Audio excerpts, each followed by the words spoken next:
Hello and welcome to LedgerCast. My name is Brian Krogsgaard, and today we have part 2 of the interview with Sicarious. Jack and I pick up right where we left off, and we get more into the state of the market, how he looks at things, versus just his story and how he got into all of this. I think that you'll really enjoy it. We did get great feedback on part 1, and part 2 should be just as informative. Hey, if you like this show, thanks to our partner for supporting it. That's Delta, the portfolio app.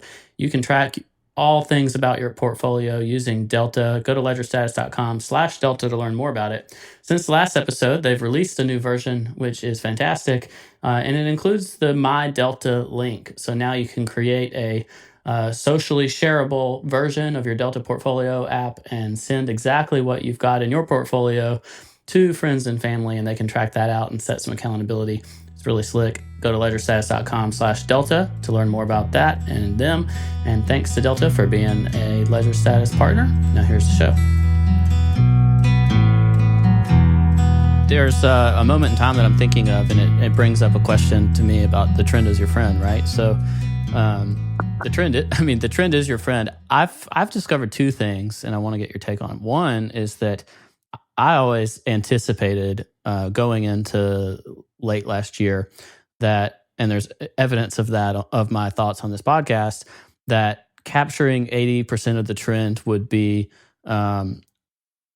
possible. Like I wasn't sure I'd catch 80% of the trend, but I felt like I'll be able to identify when we have a top, and I'll be able to get out and protect myself. And I realized that was a lot harder to do than I anticipated. And then additionally, there are times where instead of riding the trend and waiting for confirmation of the trend, like I found myself incredibly bullish or incredibly bearish at what was either a bottom or a top. And I want to get your take on that, because there was a time in April where the two of us and some others, but the two of us were looking at what was roughly a bottom, and we're just extremely bullish. And I'm not sure if our risk management was there or not, but we definitely weren't treating the trend as our friend. So how do you balance those things, playing the trends versus trying to call reversals? That's always been one of my greater weaknesses. Is I have a propensity to try and call those reversals, which will burn you more times than not, I think. So we got lucky that time. But that time I wasn't trying to call it on 100x leverage either. I wasn't trying to call it by grabbing a parabolic knife that was cutting down. That consolidated nicely for a while, and we were able to scale into those positions using responsible or almost responsible amounts of leverage and position sizing. And I think that's perfectly fine to do. It's okay, we're down $500 today, still going down. Surely this is as low as we go, and jumping into the high leverage position. That's what'll end up wiping out an account and wiping out a trader. Once again, with people at, we went from 6,000 to 11K, dipped to 9. We're back at 11. A lot of people shorted that 11. I guess they're looking at the overall longer term trend, that double top. Mm-hmm. But did quite well. The thing I like about trading reversals like that is you can use a reasonably tight stop. Say on that double top, or where we were buying in April at 6K, mm-hmm. It was going to be pretty obvious if we broke down there. So I was able to use a pretty large position and be comfortable in the fact that we were close enough to the bottom. If we broke that, my loss wouldn't be that big. I don't remember who said it. It was either on Twitter and one of the trading books I read, but someone once said that the best positions are the ones that are closest to being wrong without being wrong, or the best entries are ones that are closest to being wrong without being wrong. Mm. So grinding along that bottom at 6K, I really, really liked that entry, and it was nice having you and a couple other good traders I respect confirm that as well. So yeah, and I agree with you. The way I was looking at that one is, look, if we break down, it's going to be with some velocity, and it'll be painful, like depending on the position size in that trade, but then you're out, like you're not questioning it for a long time. And the other thing we had there was an incredible amount of sentiment. Like where you could counter trade some of that sentiment. Like people were so bearish. It was one of the few times where I saw shorts significantly outpacing longs. Yeah. And that was a little bit different than what we've got now, even though we're in a similar price range. So, is there anything special that you do to adjust your outlook on those scenarios?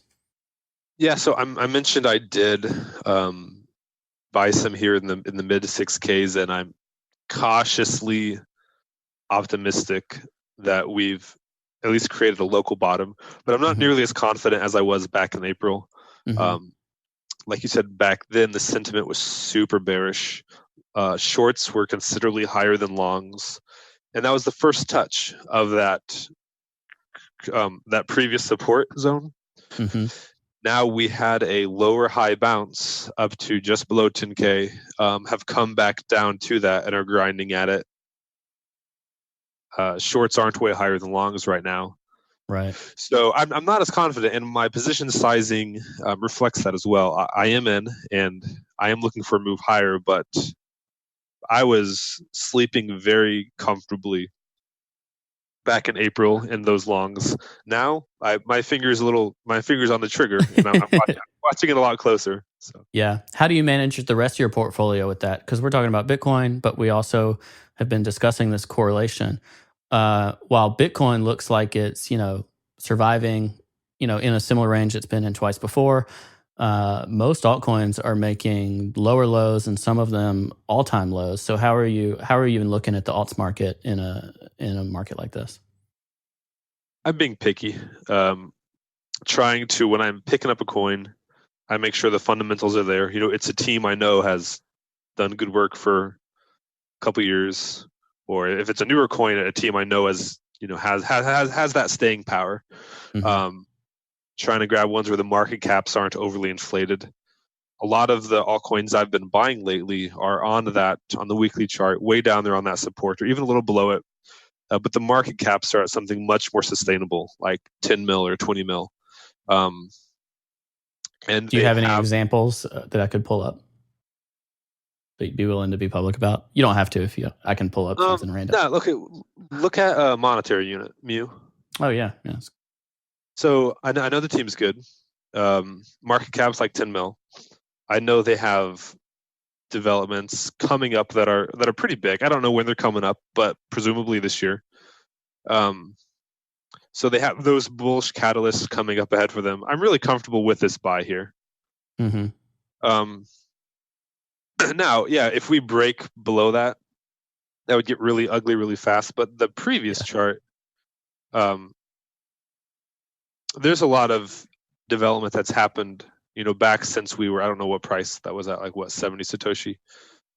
And the market cap is such that I think holding this floor at a 10 million market cap is very sustainable.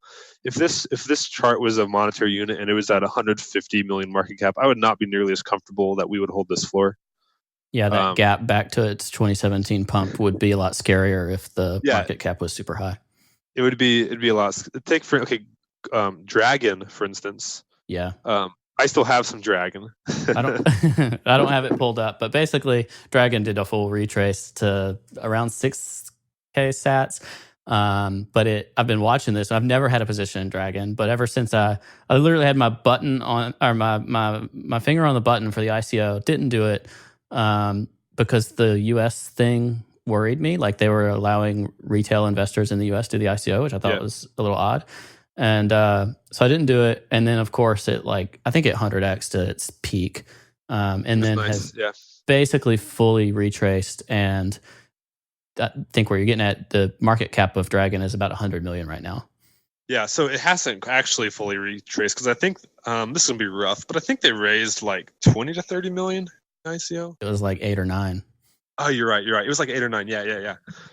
So its chart looked really bad and it kept on dropping and there were some nice support zones that one could have bought at, and I think I got memed into buying at a couple of them, thanks bully. But it has that the market cap's still pretty high, and it's that high on a newer coin that just had, like you said, an $8 or $9 million ICO raise this past year. Mm-hmm.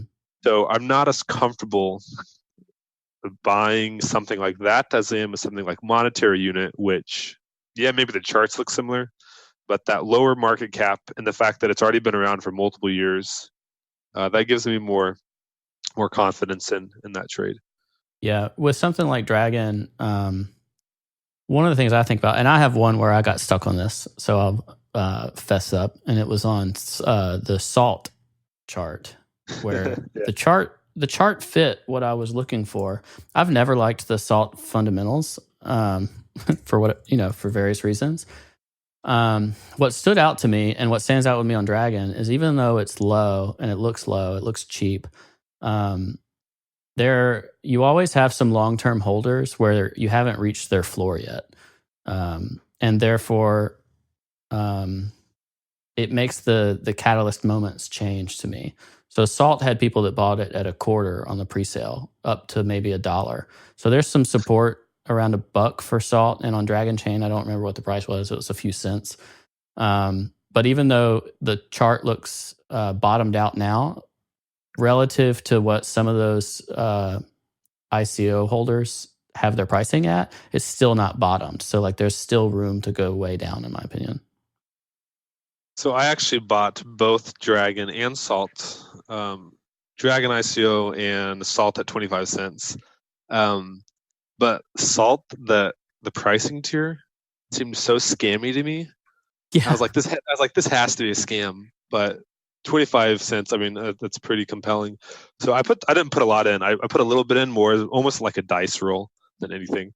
Mm-hmm. And Dragon, I guess I should have looked more into their fundamentals. I knew Joe from being in a couple of chat rooms with him, and I liked him. He's a good guy. But I didn't put much into Dragon either, and then both pulled ridiculous pumps from where my entries were.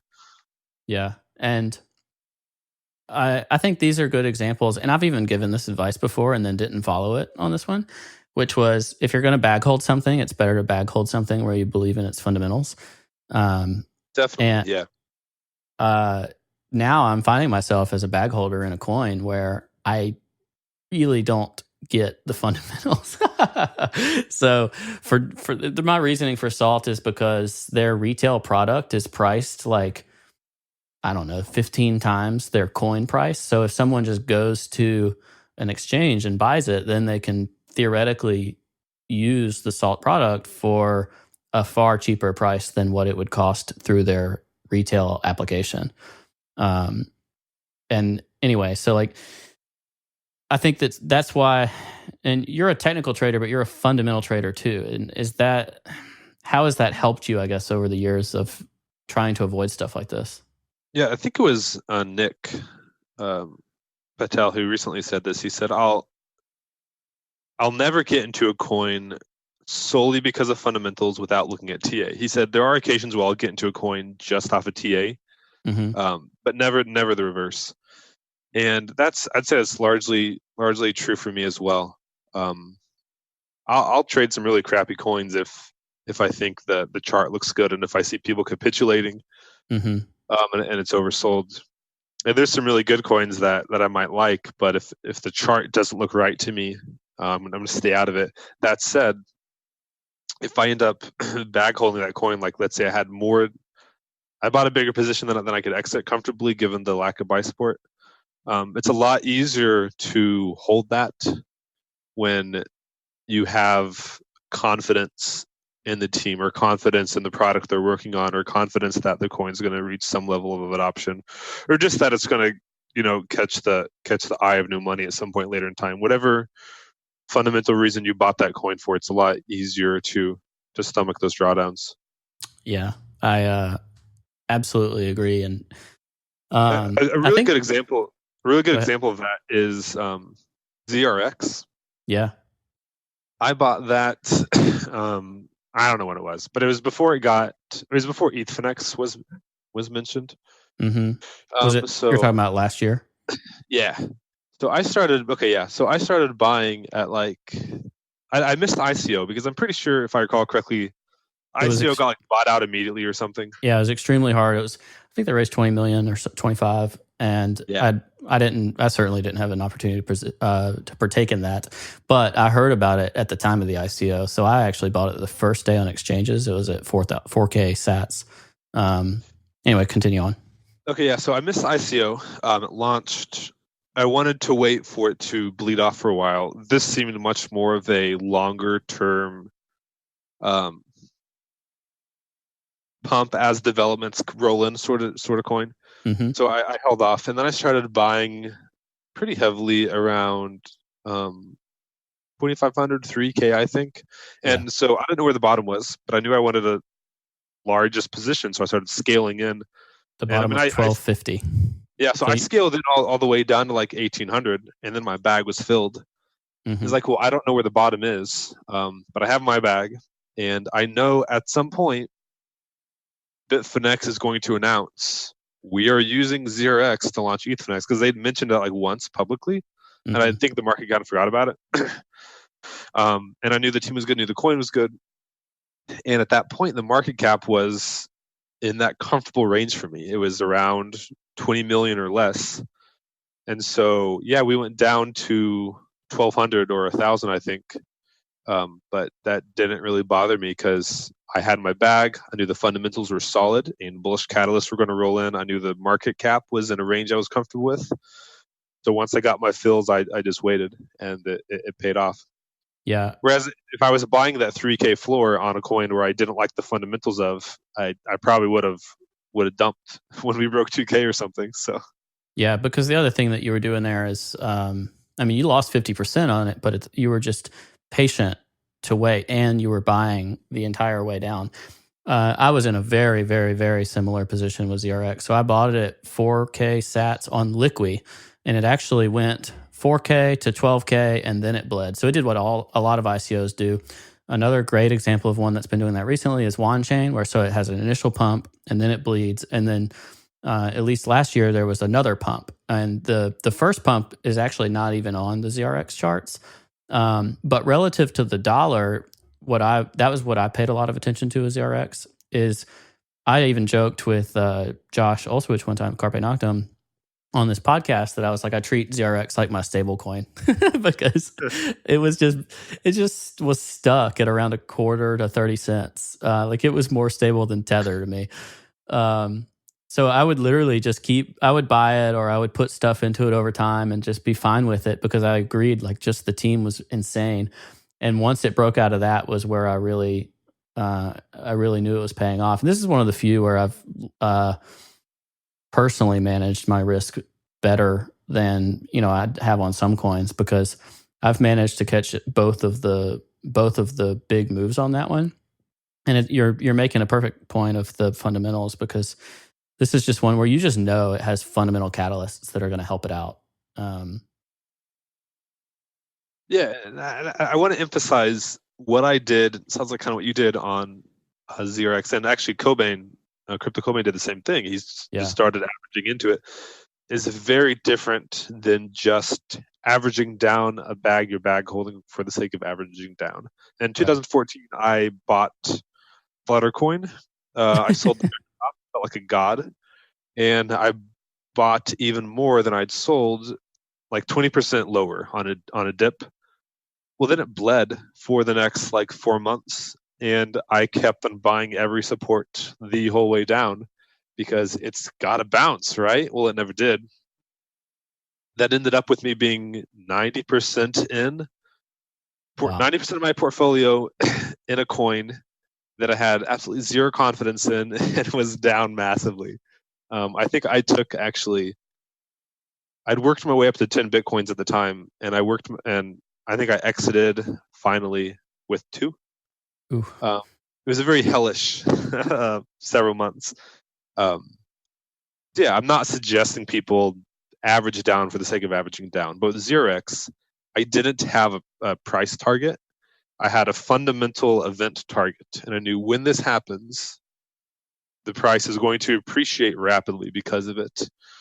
The market cap was in line with my risk management. I averaged in slowly, which was an aspect of risk management. And yeah, I bought in higher than I should have in retrospect. But everything lined up well. And then when I had my bag, I was comfortable waiting until that fundamental event happened. Yeah, same in terms of going too soon. I remember I got a decent number of coins at like 1,400 sats, like relative to what I was paying for it prior. But in terms of a dollar basis, I was like, wow, I could have bought just an enormous bag of ZRX if I really waited on that bleed out. I think understanding patience in markets is so important. And that's where I want to get to now, is where we're in this season where it looks like a lot of alts have fully retraced, a lot of not. So ZRX right now, EOS is another, a lot of others where they had these fundamental catalysts. They had a pump or a second pump. April was very few coins made new all-time highs in April, but some did, or May. Now what on a coin like this? Like, do you have this philosophy for when it's safe to buy some of these back, or are you looking for full retraces even on these coins with solid fundamentals? Yeah, I'm not in ZRX right now. I'd be tempted. I'd be tempted if we went down to like that 10, 11K range. Mm-hmm. That said, it could.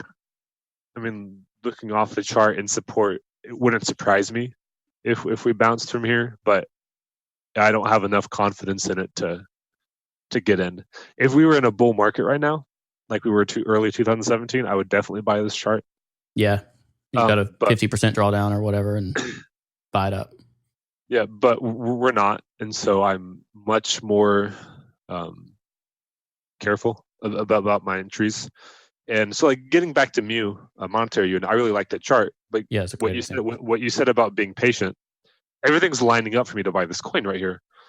With that said, we're in a bear market. Stuff's bleeding off. I'm not buying my whole stack right now. I'm averaging in slowly. So if we end up going lower, fine. My average will be lower.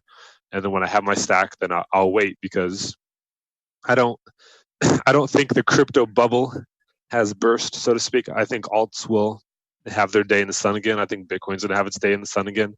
I don't think all alts are going to. There's some I think are going to keep on bleeding down to zero. I mean, if I looked at the coins I bought back in 14, 15, and even 16, I wouldn't recognize probably 75% of the tickers anymore. But when you're confident about the team, their staying power, when you're confident about their product or their blockchain, and market cap lines up, the chart lines up, that's when I'm comfortable starting to average in to longer term positions in this bear market. So I'd like to take a quick break to thank Delta for being our partner for this episode. You can check out Delta at ledgerstatus.com/Delta. Hey, do you know what's in their latest release? They've got the My Delta portfolio social sharing feature. So now you can create a custom URL for your portfolio, and it'll track everything that's in your portfolio now. It'll show your historical performance and all sorts of stuff. It's really cool. For the 100x challenge, if you go to at 100x trading on Twitter, I've actually got the portfolio link in the profile, so that way you can always know what I'm invested in and see the performance of the trading challenge, even when it's not great like it is right now. But that's okay. That's what this is all part of. Delta is my favorite way to track my portfolio, and I think it will be your favorite way as well. They're always coming out with new releases and great features, and I'm really happy to have them on as a partner. And you can support Delta by using it for free and telling your friends. And then if you really like it, you can upgrade to Delta Pro for a small fee. Go to ledgerstatus.com/Delta to check it out and learn more. And thanks so much to Delta for being a Ledger Status partner. And yeah. I want to touch briefly on ICOs. You've mentioned that you have bought some pre-sales, and that you in 2017, and I'm pretty sure in 2018 as well, have taken part in some ICO-based projects. Do you think that market has room in it still? I've seen a lot of mixed opinions. There's obviously a lot of regulatory stuff that could alter the market, but what's your take on coins that have used an ICO, or even if it wasn't a public sale, like a pre-sale, style token funding mechanism?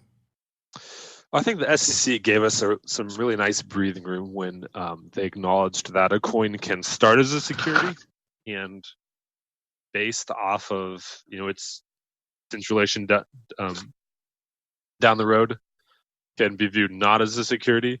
And I'm not here to argue with Bitcoin maximalists or people who actually really study the technical aspects of these coins. I'm just here to try and earn a living for my family.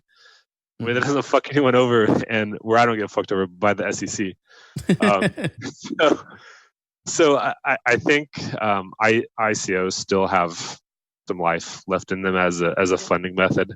That said, I'm being a lot more careful with those as well. I was in a group today where someone brought in a pre-sale with $150 million raise for this tranche, and the whole raise is going to be worth like $1 billion. And people laughed him out of the room. And so I think it's good finally that people are maybe being a little more realistic with some of the sizes and some of the raises. So yeah, I am being a lot pickier now. Once again, I mean, being in a bear market changes how you view everything, and there isn't a large stack of money on the side that's trying to get in all these ICOs. A lot of ICOs that have been launching lately have had pretty aggressive dumps on like IDEX or some of these decentralized exchanges, and part of that's probably from lower price tiers. One of the things I don't like about ICOs is you don't always know the price people got in below you. But part of that also is people just want their money out, and they're worried about the SEC, or they realized, okay, all ICOs don't just go up like they were in early 2017. So, I mean, this is just where you have to do your due diligence and use good risk management. 2017 was an amazing time to have poor risk management and FOMO buy things. I mean, that was pretty much the best strategy, actually. I would have made a lot more money if I'd come into 2017 with my same stack of Bitcoin and no risk management. But because I had PTSD from 14, 15, 16, I didn't quite make as much as I would have. But I'm fine with that because I'm still around, and I have that sticking power that using good risk management and doing your own research gives you. So, yeah. Do you have any strategies in terms of approaching how you're approaching 2018 from a correlation standpoint? Like historically, we've seen the decorrelation happen at some point between Bitcoin and altcoins, and I feel like personally that we're going to see that again. Are you? Is there anything in particular that you're doing to strategize either for that moment or just for trading for the rest of the year? I'm focusing on those kind of coins I mentioned earlier, where I'm comfortable with the market cap at this range. I like the chart, I like the team, and I like that there's a bullish catalyst coming up. Because even when alts and Bitcoin are correlated and Bitcoin dumps, some of these lower market cap coins, or the ones on dexes that don't quite have that liquidity, they aren't really as affected. And so I'm comfortable building longer term positions in those. And then stuff like Decred. I really like Decred. Decred actually held up beautifully the past several weeks. I have no idea why either. Decred's one of those ones where I paid a lot of attention and then just stopped, and I don't remember why I stopped paying attention. And now I wish I was all in on Decred for the last couple months. Do you want to touch on that from a fundamental perspective? Why you like a couple of the coins that you do? I know Decred and Ubic are two of your really long-term coins. Yeah. So right now, the bags that I'm not necessarily low caps that I'm still trying to accumulate, but ones that I'm really comfortable in the fundamentals, and actually the charts are pretty solid, I think, are Decred, Ubic, and Consensus AI. And that gets down to pretty much on each of those three. I really like the teams. And they've, Consensus AI is a newer coin, but I know it's been worked on for quite a while. The Decred team's been around a while, and they have some amazing developers behind it. The Ubic team also has some really solid, scrappy developers. I like the ethos of both Decred and Ubik as far as the teams go. Devs have shown themselves very capable. I think they both cut out a very nice niche for themselves in this market. So those are coins that I've been in Decred on and off. I capitulated on Decred at one point, which is to my own shame. But then I got back in. Was that before the big yes. 2017? Okay. I capitulated by selling at a 2x. Okay. Which before that pump, that counts as sometimes the only way to shake people out is by pumping a little bit, and then they dump, and then you let it rip.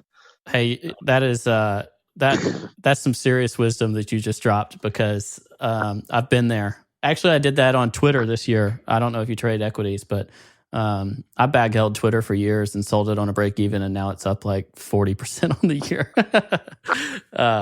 So that is some fantastic advice, that sometimes once you get the pump that you've been waiting on forever, you might just want to continue your patience rather than embracing that escape mentality. So anyway, so Decred, you capitulated for a 2x and then got back in. Yeah, I missed the whole run up to like 0.02. But I ended up getting back in, and I have more now than I did before I capitulated. So that's another one where I'm in it for a bullish catalyst, so to speak, more than a specific price target. I know they're working on privacy. I know the devs are world class. I'm really excited to see what they launch. From what I hear, it should be going live this year. So I personally think that'll take us to new all-time highs on Decred. If you look at the books, Decred's books are so thin. Liquidity actually really sucks on Decred. I think 50% of the coins are staking, which probably explains why liquidity is so bad. Yeah, and staking on Decred is actually a harder lockup, right? Like you can't just stop staking immediately with Decred, right? Yeah. Because you buy tickets. That's right. You have some skin in the game on the staking, and yeah, I think you can get your cred out earlier, but it still takes a while, and you take a hit because you don't get that refund from the ticket. Yeah. Whereas with a lot of coins that are either staking or master nodes or whatever, you can essentially break your master node in minutes and sell into a pump. So Decred really encourages holding in that regard. Yeah. So these are fundamental reasons why you mentioned those coins with your strategy this year.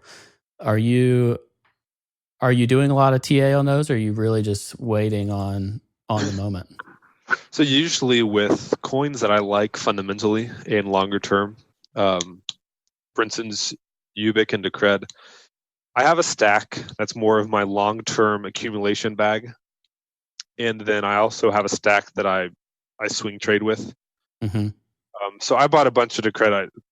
I can check my Twitter. I tweeted about it maybe about a month ago when it was at 900K Satoshi, I think, 0.009. Yeah, it pumped, and then it did a full retrace of the pump. And so I mentioned buying heavily there. And that was like with my swing bag. And then I took that off the table. Yeah, right there. I bought a bunch at below 0.009. And then I sold that for like a 30% bounce. Which was this incredible wick. Yeah. So I think that also helps me as far as mentally with some of these coins. Previously when I sold the cred back in 2017 for that 2x, I fully intended to get back in. But I was like, oh, well, it bounced 2x. I'll sell here. I'll buy back when we retrace 25%. And then, as you know, it just ripped like crazy.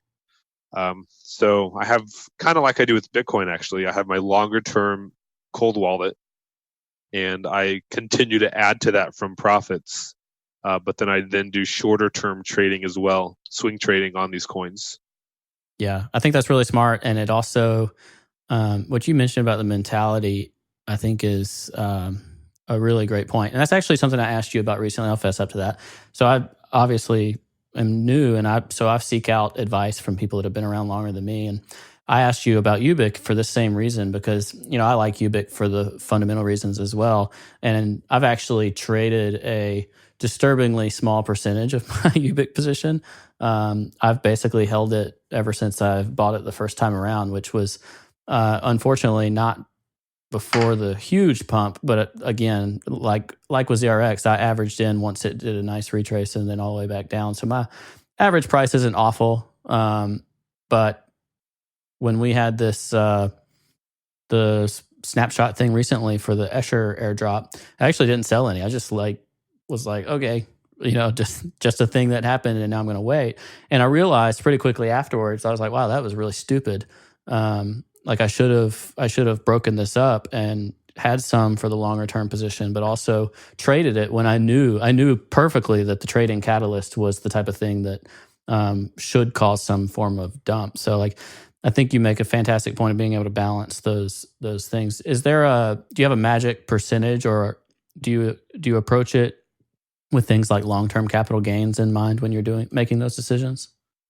Yeah, I don't have a percentage on it because the amount of coins I have for my swing trading is going to depend. The size of that trade is going to depend on the liquidity at that time in the market. Whereas the size of my holdings for long term, I don't really worry so much about the liquidity. Like for instance, Consensus, it's on a DEX. Yeah, I don't know what the buy support is, but I doubt it's very much. It's not. You can't. Yeah. I own this one too. You can't. I don't think you could put like 5 Ethereum on a market order and not move the price. Yeah. So I can't exit Consensus here, but I'm not buying my current bag with the idea of exiting here. I plan to slowly exit, in the next couple of years as the mainnet rolls out and the coin, catches more of the public attention. So whereas if I'm same with Ubic, I have a considerable position in Ubic. I don't look at that the same way as far as liquidity goes because I have no intention of exiting that bag here. Mm-hmm. If I'm buying some Ubic for a quick, I think it's going to bounce 25, 30, 50%, then I'll look at the market conditions, see what the buy support's like, see how much the market can stomach me, scalping on a trade or something. So That's really interesting. And I assume all of this you have to stomach. You mentioned earlier when you're feeding your family and this is your job, like you have to be able to still stomach wins and losses, and you have days where you lose money or weeks where or maybe months where you lose money, and this is your job. So is there anything specific that you do from a passive income perspective or like maintaining residual income? Do you do any significant amounts of staking or masternodes or any of that kind of stuff? So I do, I stake to Cred, which is actually pretty profitable. I think it's like 20% a year. Oh, nice. And then I do some like lending, P2P lending with fiat, because this is my job, and I just had my first kid as well. So even thinking longer term, because of her, I probably have more, regardless of market conditions. I have a bigger percentage in fiat than probably most crypto traders. Definitely more than I did when I was doing this part-time, because I had that job that was covering all my fiat needs. So I could really stomach those drawdowns. Now I cash some out every month, pretty much regardless of the price, actually. I just kind of view it as my income, more for my wife than anything. She likes seeing that steady influx of income. Yeah. So I still scalp. So even if like I have longer term positions that aren't doing much, I still scalp every week on BitMEX. So I have that monthly income regardless. So as a rule, most of that, usually about half of my BitMEX scalping profits, I'll cash out to USD regardless of the price. And then the rest I'll use to top off my trading fund. So from a percentage standpoint, do you remember Crypto Cobain's pyramid thing where he talked about percentages that he applies to something? Do you generally endorse something like that where your high risk plays, is in that 5 to 25% of your portfolio side of things, and you are willing to have up to a third or even 50% in either fiat or lower what is that called? Interest programs like lending Bitcoin or lending fiat. Yeah, I think it's very. I don't have as pyramid ahead of me and in front of me, but I think it's very important to have that, to keep that in mind always, because there was a while back in 2017 I realized like 75% of my crypto portfolio, it wasn't all in Ethereum because I was using my risk management, like what percentage I put in this coin or that coin or this position, but it's in Ethereum based ICOs, which still has that fundamental, it's still built on that foundation of Ethereum. So 75% of my portfolio was all in on Ethereum not being boned by the SEC, basically. Yeah. Which I didn't think they would be, but I realized that was atrocious risk management.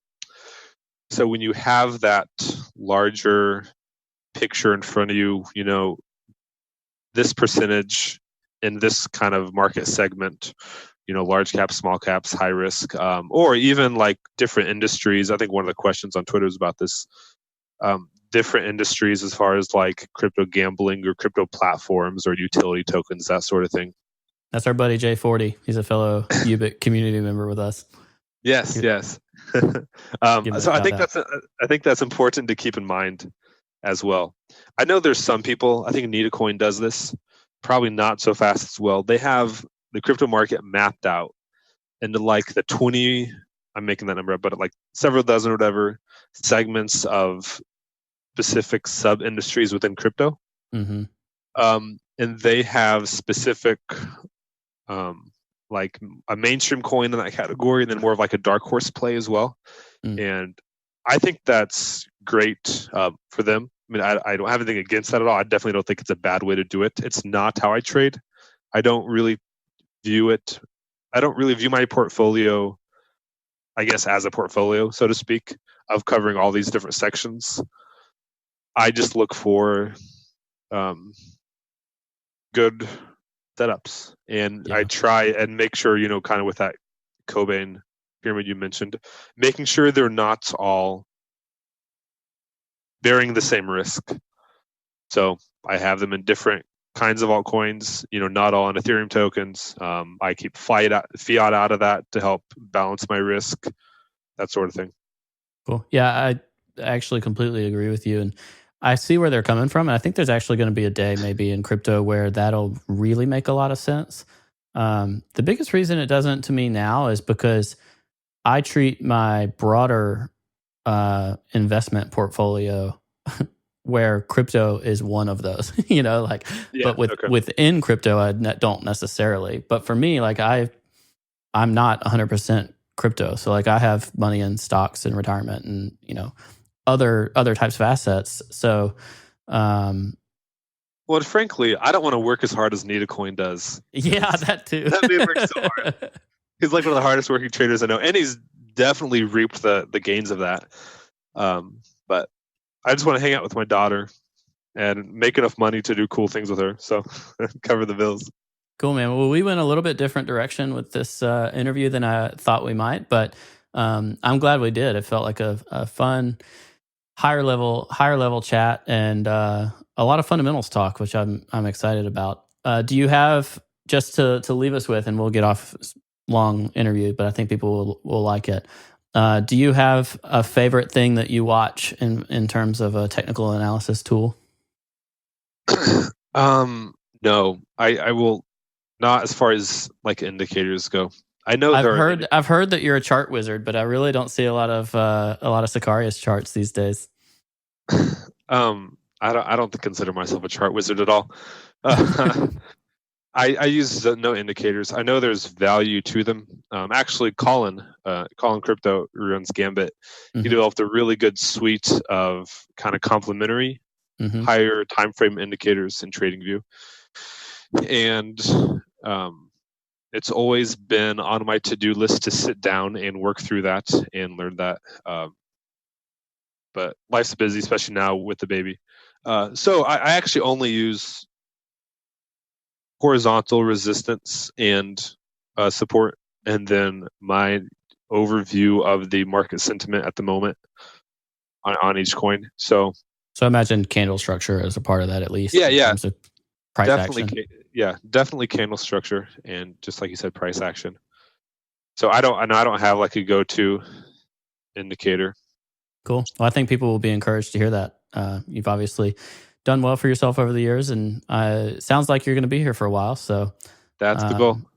I look forward to talking to you again someday. And thanks for educating everyone on the show today. If people want to keep track of what you're doing, I imagine that Twitter is the best place to do that. So they can follow you at Sicarious with an underscore on the end, and all of this will be linked up. I have no idea what it was there.